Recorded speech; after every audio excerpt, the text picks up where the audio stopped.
কানামাতিল আরুস, নববধূ যেমন ঘুমায় ওইভাবে ঘুমাও। আল্লাযী লা ইউকিযুহু আহাব্বু আহলিহি ইলাইহি, নববধূ যখন বাসর রাত্রে গেট বন্ধ করে দিয়ে ঘুমিয়ে যায় তখন যে কেউ কিন্তু ওর গেটে এসে আর বাড়ি দেয় না। ওই পরিবারের সবচেয়ে ভালোবাসার ব্যক্তিটা অথবা সবচেয়ে গুরুজন ব্যক্তি সে সকালবেলায় তার গেটে বাড়ি দিয়ে বলে এই সকাল হয়েছে, এখন উঠো। তো আল্লাহ রাব্বুল আলামিন ওই ব্যক্তিকে ওইভাবে সুন্দরভাবে আবার কিয়ামতের দিন পুনরুত্থিত করবেন। এই গেল একজন ভালো পরহেজগার ব্যক্তির আত্মা তার শরীর থেকে বের হয়ে পুনরায় রব্বুল আলামিনের কাছে গিয়ে পুনরায় দুনিয়ায় ফিরে আসা পর্যন্ত। এই জায়গায় একটা কথা বলে রাখি, আল্লাহ রাব্বুল আলামিন বলছেন ফাআসাবাতকুম মুসিবাতুল মাউত, তোমাদেরকে মৃত্যুর বিপদ গ্রাস করবেই। মৃত্যু হচ্ছে কষ্টদায়ক, কষ্টদায়ক মুমিনের জন্য, মুনাফিকের জন্য, মুসলমানের জন্য, ইহুদি খ্রিস্টানের জন্য। কিন্তু মুমিন বান্দার কষ্ট আর অন্যের কাফেরের কষ্টের মাঝে আকাশ জমিন তফাত আছে। মুমিনের কষ্টটা হচ্ছে যেমন আপনার এই জায়গায় কেটে বড় বিশালভাবে কেটে গেছে, আহত হয়ে গেছেন, রক্ত বের হচ্ছে, ডাক্তার বলছে এই জায়গায় সেলাই করে দিতে হবে, না হলে ভালো হবে না। এখন যদি এই কাটা জায়গার উপর সেলাই করা হয় তাহলে আরো বেশি ব্যথা লাগবে না? আরো বেশি ব্যথা লাগবে। কিন্তু সেলাই করা হয়ে গেলে ব্যথা ভালো হয়ে যাবে। তো মুমিন বান্দার ভিতর থেকে যখন রূহটা বের করা হবে তখন সে কষ্ট পেতে পারে, কিন্তু ওই যে তার জন্য সুন্দর চেহারার ফেরেশতাগুলি বসে আছে, তাকে ওই যে আল্লাহ বলেছে তাকে তারা উৎসাহিত করবে পরকালের দিকে। মানে ও মন থেকে বের হয়ে যেতে চাইবে যে আমি আল্লাহর কাছে যেতে চাই। ওই যে ওই জায়গায় বললো রব্বুল আলামিনকে বলবে আকিমিস সাআহ, তারপরে তার সন্তানদেরকে বলবে, আত্মীয়স্বজনকে বলবে কদ্দিমুনি, আমাকে তাড়াতাড়ি কবরের দিকে নিয়ে যাও। তো তার যাত্রাটা হচ্ছে ভালোবাসার। কষ্টটা পাবে কিন্তু ওই কষ্টের সাথে কি মিশ্রিত আছে? ভালোবাসা মিশ্রিত আছে। এবার আসেন রাসূল সাল্লাল্লাহু আলাইহি ওয়াসাল্লাম ওই কবরস্থানে বসেই তার সাহাবীদেরকে একজন কাফের পাপিষ্ঠ ব্যক্তির আত্মা বের হওয়ার ঘটনা বলছেন। ইন্নাল আবদাল কাফিরা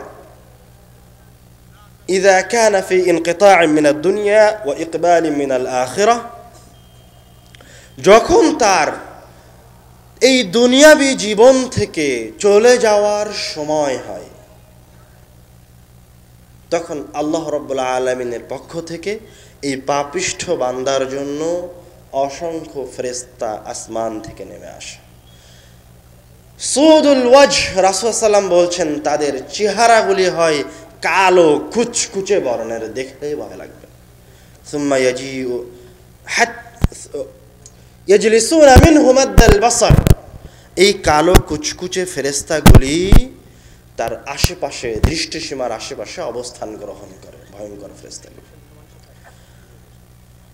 অতঃপর মালাকুল মউত আসে, হাত্তা ইয়াজলিসা ইনদা রাসি, এসে ওই পাপিষ্ঠ খারাপ ব্যক্তির মাথার কাছে বসে বলে ইয়া আইয়াতুহান নাফসুল খাবিসা, হে নিকৃষ্ট আত্মা, উখরুজি ইলা সাখাতিন মিনাল্লাহি ওয়া গাদাবিহি, তুমি রব্বুল আলামিনের ক্রোধ, রব্বুল আলামিনের গজবের দিকে বের হয়ে আসো। তখন মালাকুল মউতের এই ডাক শুনে আত্মা আরো ভীত সন্ত্রস্ত হয়ে যায়।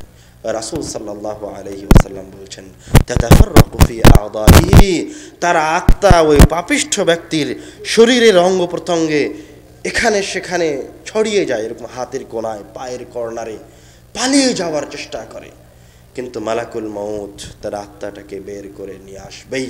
রাসূল সাল্লাল্লাহু আলাইহি ওয়াসাল্লাম বলছেন ইউনতাযাউ কামা ইউনতাযাউ সাফুদু মিনা সাওফিল মাবলুল, মালাকুল মউত ওইভাবে ওই পাপিষ্ঠ ব্যক্তির আত্মাকে বের করে নিয়ে আসবে যেইভাবে একটি লোহার ফলা ভিজা কাপড়ের ভিতরে অথবা পশমের ভিতরে আটকে গেলে টেনে বের করে নিয়ে আসলে সুতাগুলো ছিঁড়ে যায়, পশম ছিঁড়ে বের হয়ে আসে, ওইভাবে মালাকুল মাউত এই পাপিষ্ঠ ব্যক্তির ভিতর থেকে তার রূহটা টেনে ছিঁড়ে বের করে নিয়ে আসবে, তার শিরা উপশিরাগুলি রগগুলি ছিঁড়ে ছিন্ন বিচ্ছিন্ন হয়ে যাবে।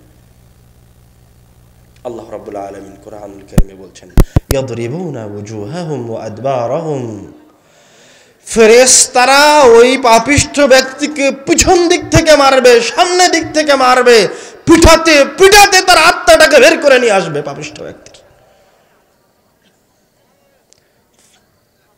ফায়াখুযুহা, যখন আত্মাটা বের করে নিয়ে আসা হবে তখন মালাকুল মাউত সে আত্মাটাকে নিবে।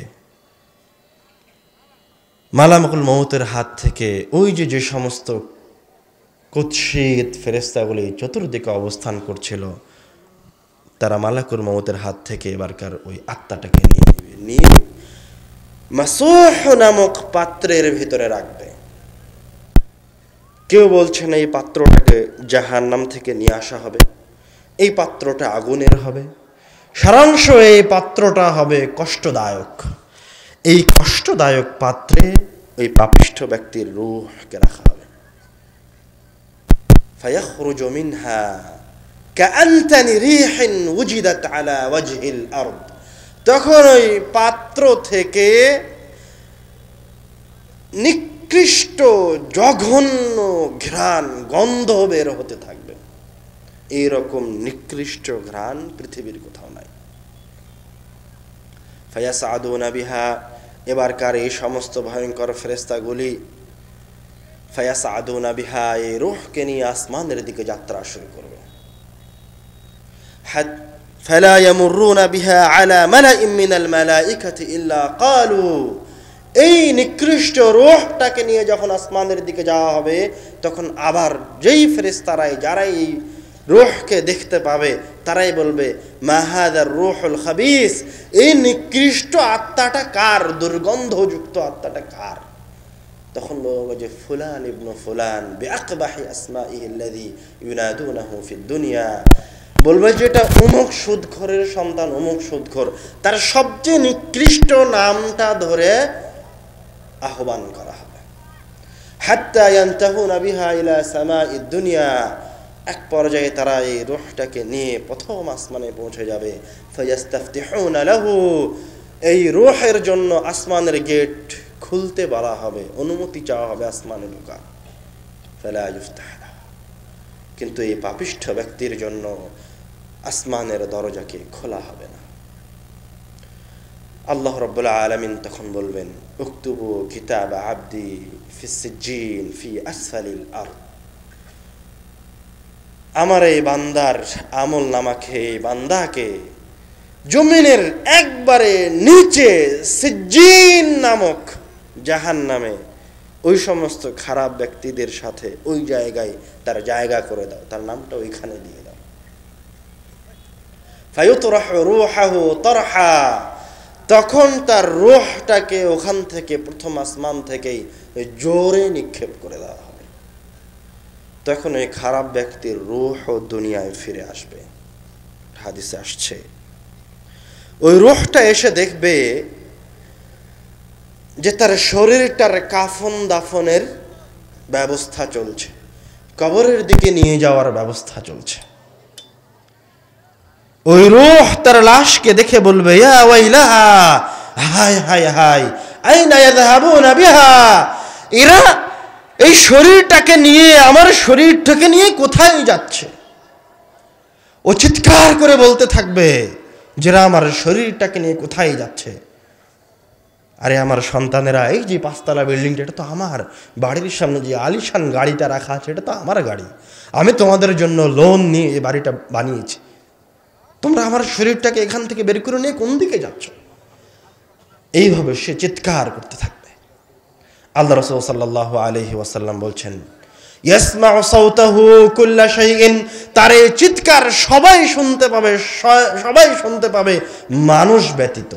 লাউ সামিআ, যদি মানুষ তার এই চিৎকার শুনতে পেত, সাইকা, তাহলে মানুষ অজ্ঞান হয়ে যেত, এত জোরে সে চিৎকার করবে। কিন্তু তার শরীরটাকে কবরে রেখে আসা হবে, মাটি দিয়ে দেওয়া হবে। যখন তার সঙ্গী সাথী তাকে রেখে চলে যাবে, ইয়াসমাউ সাউতা করানি আলিহিম, তখন ওই ব্যক্তি তার সঙ্গী সাথীদের চলে যাওয়ার জুতার আওয়াজ শুনতে পাবে। ফায়াতিহি মালাকান, তারপর দুইজন ফেরেশতা আবার এই খারাপ পাপিষ্ঠ ব্যক্তির কাছেও আসবে। ফায়ুজলিসানিহি, তাকে বসাবে, বসে আবার এই ব্যক্তিকেও জিজ্ঞাসা করবে, মান রব্বক, তোমার রব কে? বলবে হা হা লা আদিরি, আমি কিছুই জানি না। তখন তাকে আবার জিজ্ঞাসা করবে, মা দীনুক, তোমার দিন কি? আবার একই উত্তর দিবে, হা হা লা আদিরি, আমি কিছুই জানি না। আবার জিজ্ঞাসা করবে, মা হাযার রাজুলুল্লাযী বুইসা ফীকুম, এই লোকটি কে যাকে তোমাদের মাঝে পাঠানো হয়েছিল? বলবে হা হা লা আদরি, আমি কিছুই জানি না। সে আল্লাহর রাসূল কেউ চিনতে পারবে না। ফায়ুনাদি মুনাদি মিনাস সামা, তখন আসমান থেকে একজন আহ্বানকারী বলবে, চিৎকার করে বলবে, আওয়াজ করে বলবে, আন কাযাবা আবদি, আমার এই বান্দা মিথ্যা বলেছে। ফাফরিশুহু মিনান নার, তার জন্য জাহান্নামের বিছানা বিছিয়ে দাও।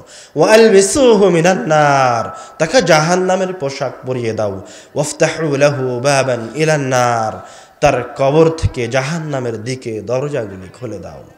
ফায়াতিহি মিন রিহিহা ওয়া সামুমিহা, তখন জাহান্নাম থেকে জাহান্নামের সেই উত্তপ্ত বাতাসগুলি তার কবরে প্রবেশ করতে থাকবে। জাহান্নামের নিকৃষ্ট ঘ্রাণ তার কবরে আসতে থাকবে। আরেকটা হাদিসে বলা হচ্ছে তার কবরকে সংকীর্ণ করে দেওয়া হবে, এত সংকীর্ণ করা হবে যে তার শরীরের একটা অংশ, একটা হাড়, এক পাঁজর আরেক পাঁজরের ভিতরে ঢুকে যাবে। ফায়াতিহি রাজুলুন কাবিহুল ওয়াজহ, এরকম কঠিন পরিস্থিতিতে এর কাছে একজন লোক আসবে, কাবিহুল ওয়াজহ, যার চেহারা হবে বিভৎস, জঘন্য, খারাপ চেহারা। মুনতিনুর রিহ, শরীর থেকে বের হবে খুবই খারাপ গন্ধ। এসে বলবে, আবশির বিল্লাযী ইয়াসুররুক, আবশির বিল্লাযী ইয়াসুউক, তোমাকে যেটা কষ্ট দিচ্ছে সেই বিষয়ে আরও কিছু সংবাদ গ্রহণ করো। তখন এই পাপিষ্ঠ বান্দা বলবে, ওয়াজহুকাল ওয়াজহু লা ইয়াতি ইল্লা বিশর, তোমার চেহারাটা দেখেই মনে হচ্ছে তুমি খারাপ সংবাদ ব্যতীত অন্য কোনো কিছু নিয়ে আসনি। মান আনতা, তুমি কে? তখন এ বলবে, আনা আমালুকা সাইয়্যি, আরে আমি হচ্ছে তোমার খারাপ আমলগুলি, আমি হচ্ছে তোমার দুনিয়াবী জীবনের পাপ কাজগুলি।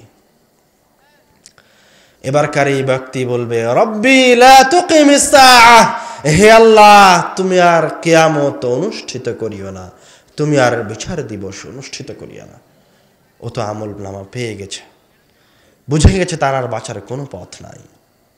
রব্বি লা তুকিমিস সাআহ, হে আল্লাহ আপনি আর কিয়ামতের দিবসকে নিয়ে আসিয়েন না।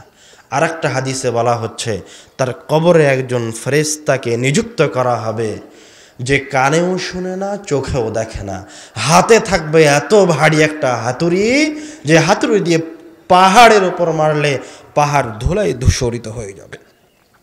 কানে শুনে না, চোখে দেখে না, এই ফেরেশতা তাকে কিয়ামত পর্যন্ত এই হাতুড়ি দিয়ে পিটাতে থাকবে। শরীরটা ছিন্ন বিচ্ছিন্ন হয়ে যাবে, তখন আবার এক জায়গায় করা হবে, আবার জীবিত করা হবে, আবার ওই হাতুড়ি দিয়ে বাড়ি মারবে, আবার ছিন্ন বিচ্ছিন্ন হয়ে যাবে। কিয়ামত পর্যন্ত তার এই আযাব চলতে থাকবে। উসমান রাদিয়াল্লাহু তাআলা আনহু যখন কবর জিয়ারত করতে যেতেন, বাকা হাত্তা তাবুল্লা লিহিয়াতাহু, এত কাঁদতেন যে চোখের পানিতে তার দাড়ি ভিজে যেত।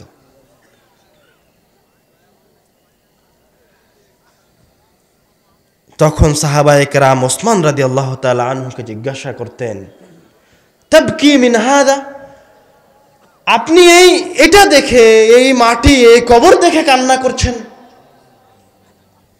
আর আপনার সামনে জাহান্নামের আযাবের কথা বলা হয়, জান্নাতের কথা বলা হয়, তখন আপনি কান্নাকাটি করেন না? তখন উসমান রাদিয়াল্লাহু তাআলা আনহু উত্তরে বলছেন, ক্বালা রাসূলুল্লাহ সাল্লাল্লাহু আলাইহি ওয়াসাল্লাম, আল্লাহর রাসূল বলেছেন, কবর হচ্ছে আউয়ালু মানজিলুন মিন মানাজিলিল আখিরাহ, কবর হচ্ছে পরকালের ধাপ সমূহের প্রথম ধাপ। ফাইন নাজা মিনহা, যদি কেউ এই জায়গায় বেঁচে যায়, ফামা বা'দাহু আইসারা মিন, তাহলে তার জন্য পরের স্টেপগুলি, বিচার দিবস, আরো অন্য স্টেপ, পুলসিরাত, এগুলি তার জন্য আরো সহজ হয়ে গেল। আর যদি এই জায়গায় ধরা পড়ে যায়, তাহলে তার জন্য পরের ধাপগুলি আরো বেশি কষ্টকর। আসমা বিনতে আবু বকর রাদিয়াল্লাহু তাআলা আনহুমা বলছেন, কামা রাসূলুল্লাহ সাল্লাল্লাহু আলাইহি ওয়াসাল্লাম খাতিবান, আল্লাহর রাসূল সাল্লাল্লাহু আলাইহি ওয়াসাল্লাম বক্তব্য দেওয়ার জন্য দাঁড়ালেন সাহাবীদের সামনে। ফাযাকারা আন ফিতনাতিল মাউত, দাঁড়িয়ে তিনি মৃত্যুর ফিতনা সম্পর্কে বলতে লাগলেন। ফালাম্মা যাকারা যালিক, যখন আল্লাহ রাসূল সাল্লাল্লাহু আলাইহি ওয়াসাল্লাম মৃত্যুর ফিতনা সম্পর্কে বলতে থাকলেন তার সাহাবায়ে কেরামগণকে, দাজ্জাল মুসলিমুনা দাজ্জা, তখন তার সাহাবায়ে কেরামগণ মুসলমানেরা ভয়ে ভীত সন্ত্রস্ত হয়ে গেল। তারা মসজিদের ভিতরে কান্নাকাটি করতে লাগলো। ইবনে হাজার আসকালানী ফাতহুল বারীতে বলছেন যে সাহাবায়ে কেরামগণের এই কান্নার আওয়াজ, মৃত্যুর ফিতনার কথা শুনে ভয়ে ভীত সন্ত্রস্ত হয়ে তাদের কান্নার আওয়াজটা এত বেশি হয়ে গেল যে রাসূল সাল্লাল্লাহু আলাইহি ওয়াসাল্লামের শেষের কথাগুলি আর শোনা যাচ্ছিল না। عن البراء بن عازب رضي الله تعالى عنه قال, বারা বিন আযিব রাদিয়াল্লাহু তাআলা আনহু বলছেন, একদা রাসূল সাল্লাল্লাহু আলাইহি ওয়াসাল্লামের সাথে আমরা একটা জানাজায় গেছি। ফাজালাসা আলা শাফিরিল কবর, রাসূল সাল্লাল্লাহু আলাইহি ওয়াসাল্লাম কবরের কিনারায় বসে গেলেন। ফাবাকা, কবরের কিনারায় বসে কাঁদতে লাগলেন। হাত্তা বাল্লা সারা, আল্লাহ রাসূল সাল্লাল্লাহু আলাইহি ওয়াসাল্লাম কবরের কিনারায় বসে এত কাঁদলেন যে তার চোখের পানিতে ওই জায়গার মাটিটা ভিজে গেল। আল্লাহ রাব্বুল আলামিনের কাছে সর্বশ্রেষ্ঠ বান্দা, সবচেয়ে প্রিয় বান্দা, সবচেয়ে নিকটতম বান্দা, যার শাফাআত ছাড়া কিয়ামতের দিনের বিচারই শুরু হবে না, উনি কবরের পাশে বসে কান্নাকাটি করছেন। আমি আপনি কোথায়? আমি আপনি কি কখনো এই মৃত্যু নিয়ে, কবর নিয়ে চিন্তা ভাবনা করেছি? আমি আপনি কি কখনো চিন্তা করেছি যে আমাদের কাছে কোন ফেরেশতা আসবে? কুৎসিত কালো বর্ণের ভয়ঙ্কর ফেরেশতা আসবে। আমাদের রূহগুলো কি সুন্দর উৎসাহের সাথে বের হয়ে আসবে, না মালাকুল মউত আল্লাহর ফেরেশতারা পিটিয়ে বের করে নিয়ে আসবেন? আবু হুরায়রা রাদিয়াল্লাহু তাআলা আনহু বলছেন, রাসূল সাল্লাল্লাহু আলাইহি ওয়াসাল্লাম বলেছেন, জুরুল কুবুরা, তোমরা কবর জিয়ারত করো। ফাইন্নাহা তুযাক্কিরুকুমুল মাউত, কেননা কবর তোমাদেরকে মরণের কথা স্মরণ করিয়ে দেয়। আল্লাহ রাসূল নিজে আপনাদেরকে কবর জিয়ারত করার জন্য নির্দেশ দিচ্ছেন। কেন কবর জিয়ারত করতে বলছেন? যেন আপনি নিজে এই জায়গা থেকে এই কবরে যাওয়ার জন্য প্রিপারেশন গ্রহণ করেন। এই জন্য নয় যে কবর আল্লাহর কাছে ভিক্ষা চান। ও তো আল্লাহ ছাড়া কেউ জানে না যে ওর অবস্থা কি, ওকে হাতুড়ি দিয়ে পিটানো হচ্ছে না তার কবরে জান্নাতের দরজা খোলা আছে, এটা তো কেউ জানে না।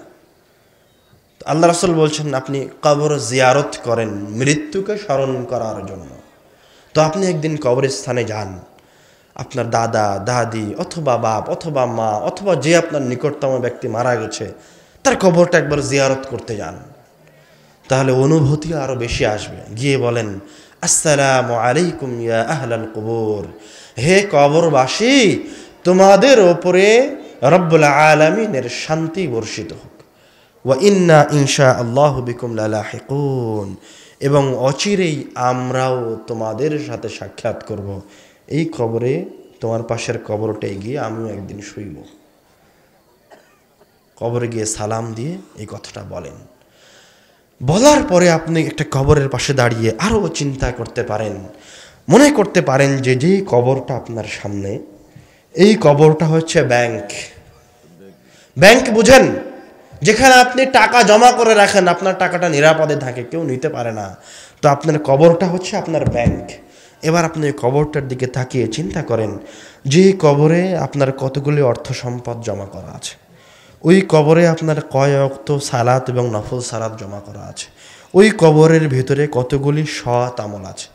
আবার চিন্তা করেন ওই কবরে আপনার কতগুলি অন্যায় রাখা আছে, ওই কবরে আপনার কতগুলি মানুষের উপর জুলুমকে জমা করে রাখা হয়েছে, ওই কবরে আপনার কতগুলি মিথ্যা কথা রাখা আছে, ওই কবরে ওই যে আপনি একজন মেয়ের সাথে অন্যায় করেছেন, জেনায় লিপ্ত হয়েছেন, ওই রকম কতগুলি জেনা আপনার এই কবরে জমা করা আছে।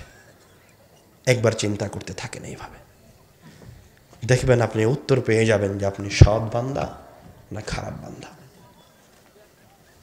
যে এসিটা আপনার রুম ঠান্ডা করার জন্য লাগিয়েছেন, ওই রকম কোনো এসির সমপরিমাণ টাকা কি আপনার কবরে জমা করা আছে? যে গাড়িটা আপনার বাড়ির সামনে রাখা আছে, ওই গাড়ির সমান কোনো সম্পদ কি আপনার কবরে জমা করে রাখা আছে? চিন্তা করতে থাকেন, একের পর এক চিন্তা করেন। কেননা আপনি এই দুনিয়ায় যেখানে দাঁড়িয়ে আছেন, যে কবরের উপর দাঁড়িয়ে আছেন, ওইখান থেকে কয় সেকেন্ড পরে, কয় মিনিট পরে ওই মাটির নিচে চলে যাবেন, এটা আপনি জানেন না। আল্লাহ রাব্বুল আলামিন কোরআনুল কারীমে বলছেন, যখন কবরবাসীকে শাস্তি দেওয়া শুরু করা হবে, ইস্তারিখুনা ফীহ, তখন তারা সেই কবরে জোরে জোরে চিৎকার করে বলবে, হ্যাঁ আমার রব, আমাদেরকে আবার দুনিয়ায় ফিরিয়ে দিন, আমাদেরকে আবার দুনিয়ায় একবার যাওয়ার সুযোগ করে দিন, আমরা ভালো কাজ করব, আগে যে সমস্ত কাজ করতাম ওইগুলি আর কোনো দিন করব না। তখন আল্লাহর পক্ষ থেকে আপনাদেরকে বলা হবে যে তোমাদেরকে দুনিয়াতেও সতর্ক করার জন্য একজন ব্যক্তি এসেছিল, আমার দায়ীরা এসেছিল, আমার রাসূলেরা এসেছিল, আলেম ওলামারা, আমার রাসূলের অনুসারীরা এসেছিল, ওয়ারিসরা এসেছিল, এসে তোমাকে এই কবরের আযাবের কথাই বলে গেছিল, এই জাহান্নামের আযাবের কথাই তোমার সামনে বলেছিল, তোমাকে জান্নাতীদের কথাও বলেছিল, জাহান্নামীদের কথাও বলেছিল। ওই দিন তুমি ভালো হওনি, আজ আর এখান থেকে ফিরে যাওয়ার কোনো সুযোগ নাই, আজ আর ভালো হওয়ার কোনো সুযোগ নাই। আমরা আমাদের আলোচনার শেষে এই পরকালকে, মৃত্যুকে সামনে রেখে আপনাদের সামনে যে গুটি কয়েকটা নসিহা রেখে যেতে চাই। তার প্রথম নসিহা হচ্ছে, আল্লাহ রাসূল যে হাদিসটা বললেন, জোরুল কবর, তোমরা কবরকে জিয়ারত করো, প্রথম। দ্বিতীয় নসিহা হচ্ছে, ছোট ছোট দুইটি কারণে মানুষকে কবরে শাস্তি দেওয়া হবে।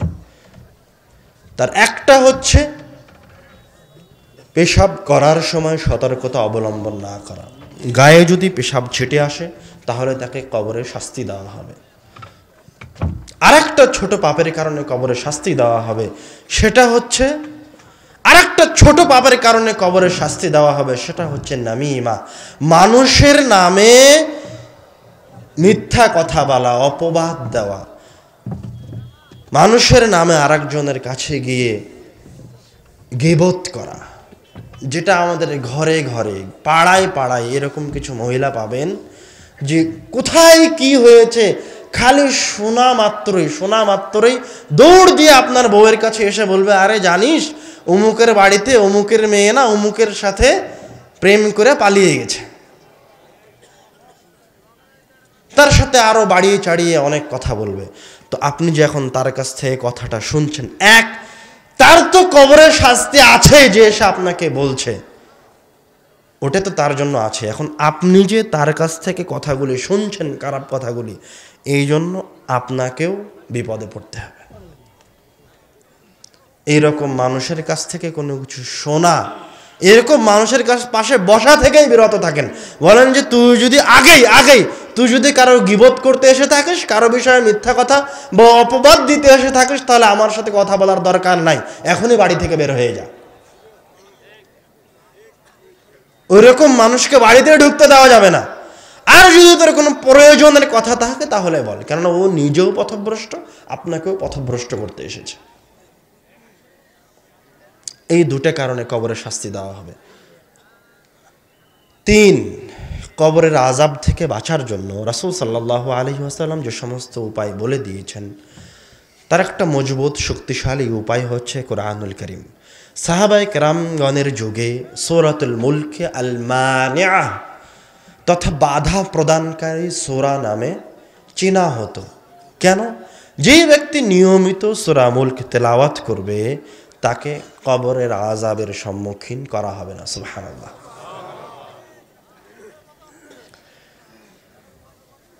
পরকালের আযাব থেকে মুক্তি পাওয়ার আরেকটা শক্তিশালী মাধ্যম হতে পারে, রাসূল সাল্লাল্লাহু আলাইহি ওয়াসাল্লাম বলেছেন, মান ক্বারা আয়াতাল কুরসি দুবুরি কুল্লি সালাতিন মাকতুবা, যেই ব্যক্তি প্রত্যেক ফরজ সালাতের পরে আয়াতুল কুরসি তেলাওয়াত করলো, লাম ইয়ামনাহু মিন দুখুলিল জান্নাতি ইল্লাল মাউত, সে মারা যাওয়া মাত্রই জান্নাতে চলে যাবে। সুবহানাল্লাহ।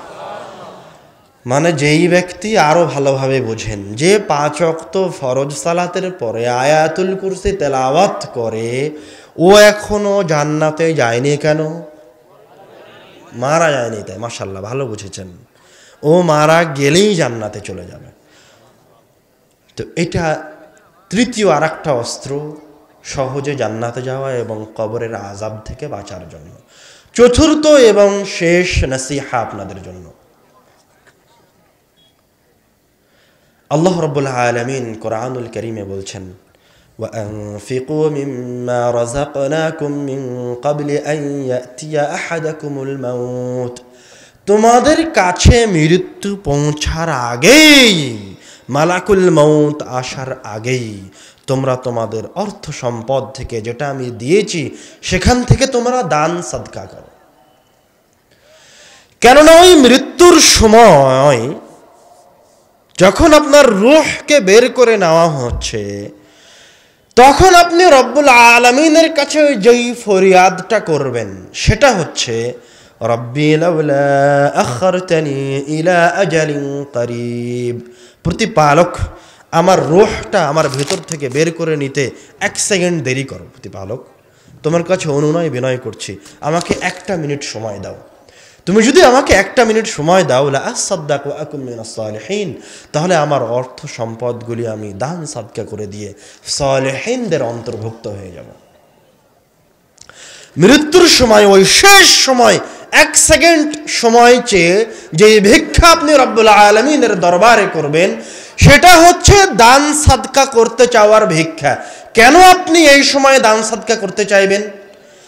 কেননা আপনি যখন মারা যাবেন, আলেম ওলামাগণ বলছেন, বড় বড় বিদ্বানগণ বলছেন যে আপনি যখন মারা যাবেন তখন আপনার আমলনামার মাঝে আপনি সবচেয়ে শক্তিশালী যে আমলনামাটাকে পাবেন সেটা হচ্ছে আপনার দান করা 10টা টাকা। মানে দানের চেয়ে শক্তিশালী কোনো ইবাদত নাই। আপনি মনে হয় এখনো বুঝতে পারেননি, দানের চেয়ে শক্তিশালী কোনো ইবাদত নাই। মানে আমাদের অন্যতম শ্রেষ্ঠ ইবাদতের মাঝে সর্বশ্রেষ্ঠ ইবাদত কি? সালাত। সর্বশ্রেষ্ঠ ইবাদত কি? সালাত। 1টা মিনিট আমরা চলে আসি।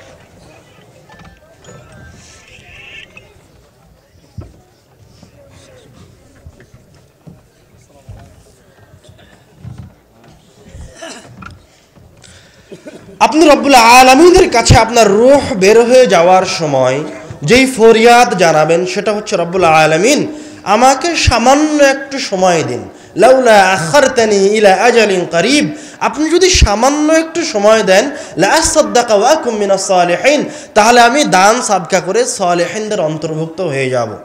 কেন? কেননা দান হচ্ছে ইবাদতের মাঝে সবচেয়ে শক্তিশালী ইবাদত। তখন আপনি আল্লাহকে একথা বলবেন না, হে আল্লাহ আমাকে 2 মিনিট সময় দাও, আমি 2 রাকাত সালাত আদায় করি। একথা বলবেন না, হে আল্লাহ আমাকে এতখানি সময় দেন যে আমি আপনার ঘর থেকে হজ করে আসি। একথা বলবেন না, আমি একদিন সিয়াম পালন করি।